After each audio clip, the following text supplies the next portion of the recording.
वीज म्हणाली धरतीला.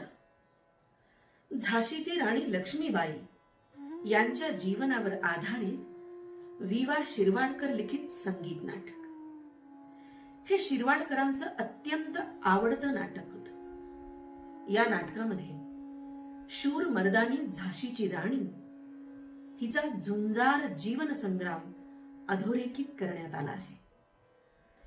राणीला इंग्रजांच्या विरुद्ध संग्रामात साथ देणाऱ्या तिच्या वीरांगनांची देखील ही कहाणी आहे.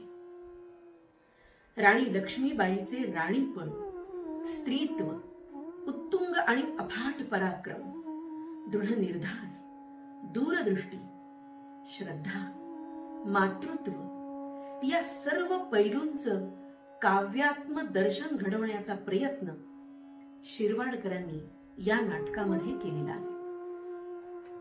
या नाटकातील पद स्वतः शिरवाडकरांनी कुसुमाग्रज या नावानं लिहिली आहेत आणि थोर गायक पंडित वसंतरावजी देशपांडे यांनी या पदांना संगीत दिलेलं आहे. अत्यंत गाजलेलं नाटक वीज म्हणाली धरतीला. या नाटकातल्या दुसऱ्या अंकाचा शेवटचा म्हणजे 9वा प्रवेश, त्याचं अभिवाचन मी या भागामध्ये करते आहे. गंगादास बाबांची पर्णकुटी आहे.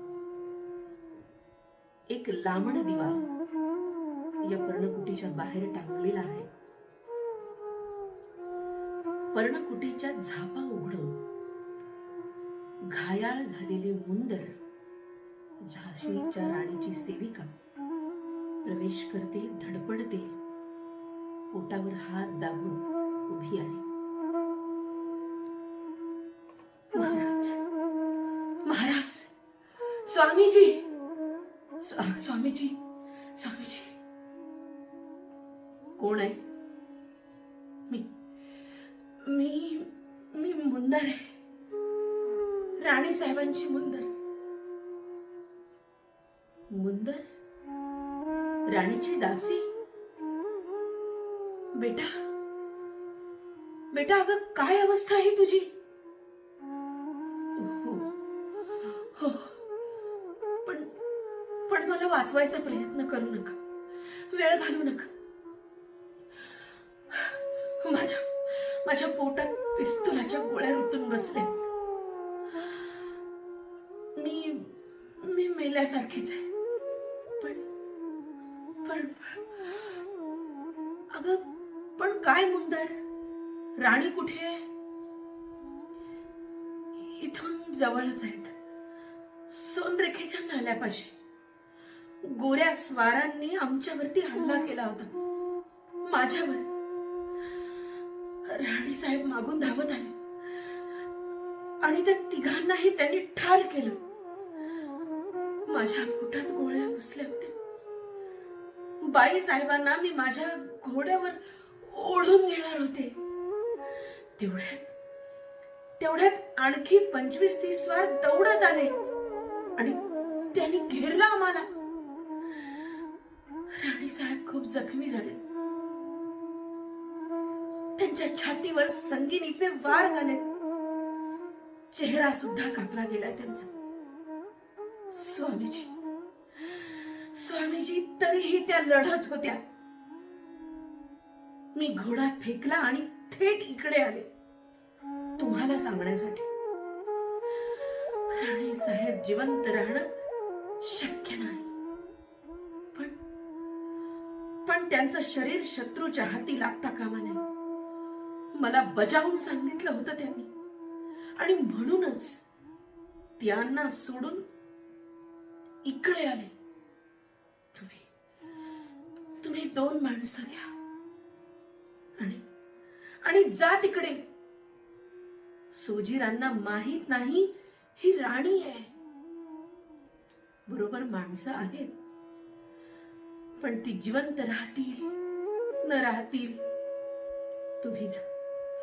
तुम्ही जा, त्यांना घेऊन या.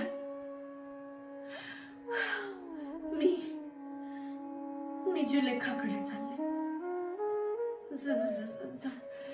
जायला हवं, जायलाच हवं, जायलाच हवं. अगोदर तुम्ही जा. राणी साहेबांना म्हणावं,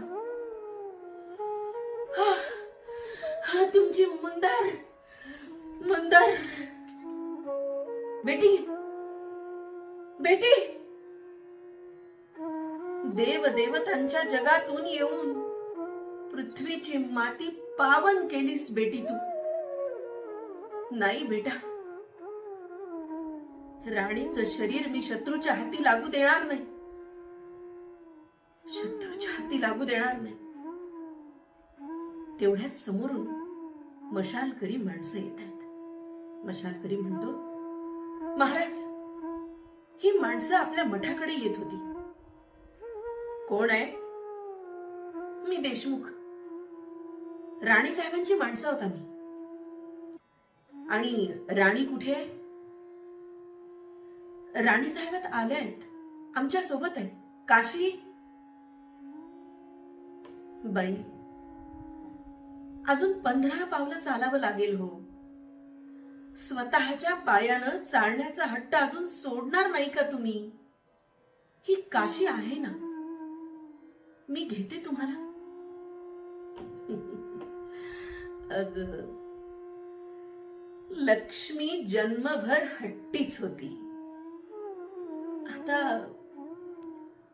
थोडक्यासाठी कशाला बदलायचं? पण बाई तुमची ही अवस्था.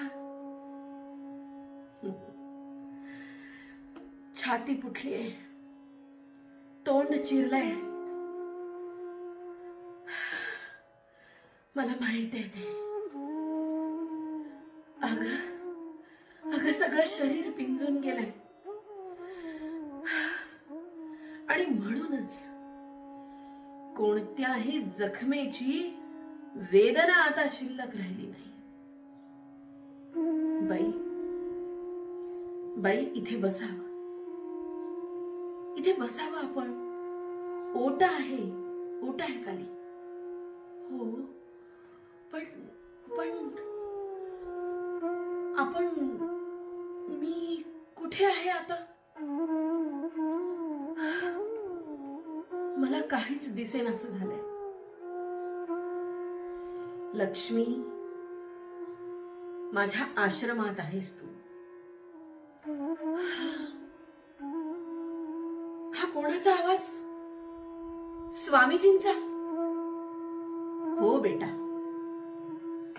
फार बरं वाटलं मला. स्वामीजी, हातही उचलता येत नाही हो मला. मी मनानच नमस्कार करते तुम्हाला. माझ्यासारख्या गोसावड्यांची शरीर तुझ्या पायाखाली अंथरायला हवी देवी. कसला नमस्कार करतेस? लक्ष्मी, थोडं पाणी घेतेस? जरा बरं वाटेल. आपल्या हातचं पाणी नाही कसं म्हणू. स्वामी, पण पोटापर्यंत पोचायचं नाही ते हो. नकोच ते. रामचंद्रराव, आपण इथे कसे आलो मला काहीच आठवत नाही.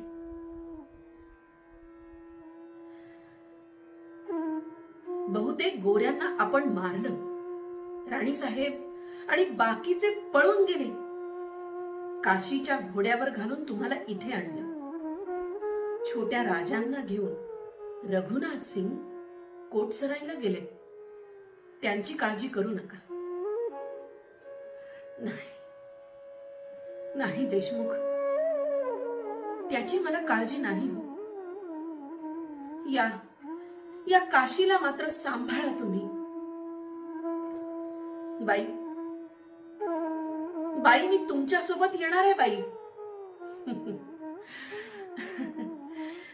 माझ्यासोबत? वेडी ग वेडी, मी कुठे जाणार आहे? आणि तुम्ही जिथे जाल तिथे येणारे बाई मी तुमच्या सोबत. खुळी आहेस काशी. देशमुख,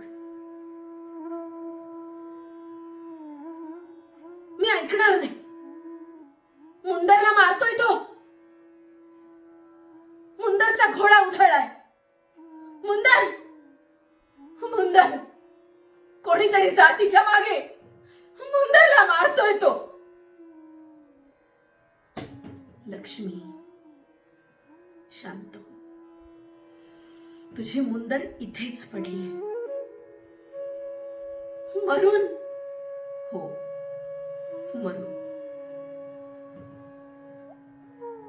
मला निरोप देण्यापुरतीच जिवंत होती ती. तुझी आठवण केली तिनं. स्वामी, स्वामी, आठवण फार दुबळी असते हो. तिला लोक गोळ्या घालून ठार मारतात.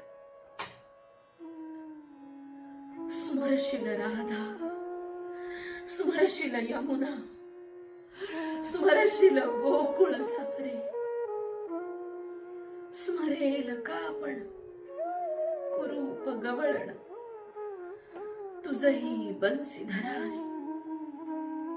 मुंदर, मुंदर, काशी, काशी, काशी. जुलेखाला चिडवू नका ग आता. ती दिसत नाही. न दिसू. मला खंत नाही त्याची.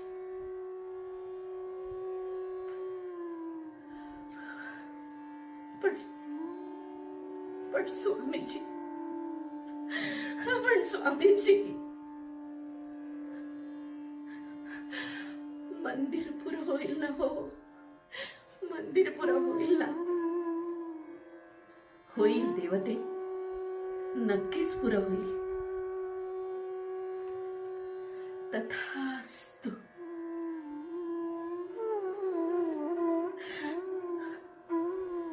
नको. मी तुम्हाला काय दिलं? दिला फक्त वनवास. दिलं मरण. दिल्या यातना.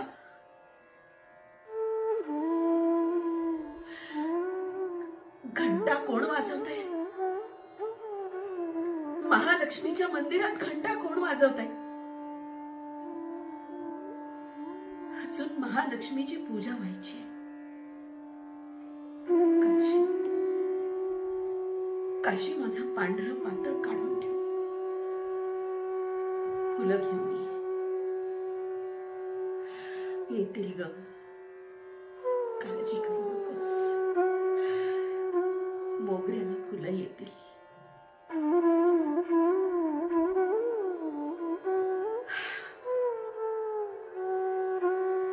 काशी.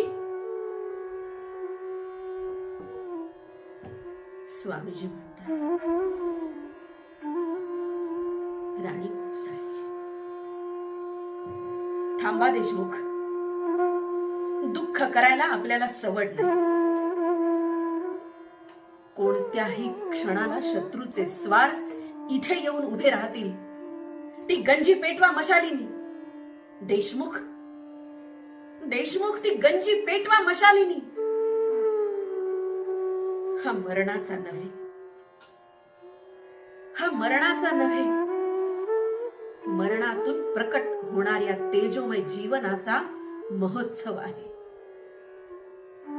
आपल्याला फक्त नमस्कार करण्याचा अधिकार आहे. देशमुख, ती गंजी पेटवा मशालिनी. तया सर्वात्मका ईश्वरा स्वकर्म कुसुमांची वीरा पूजा केली होय अपारा तोषा लागी. ओम शांती शांती शांती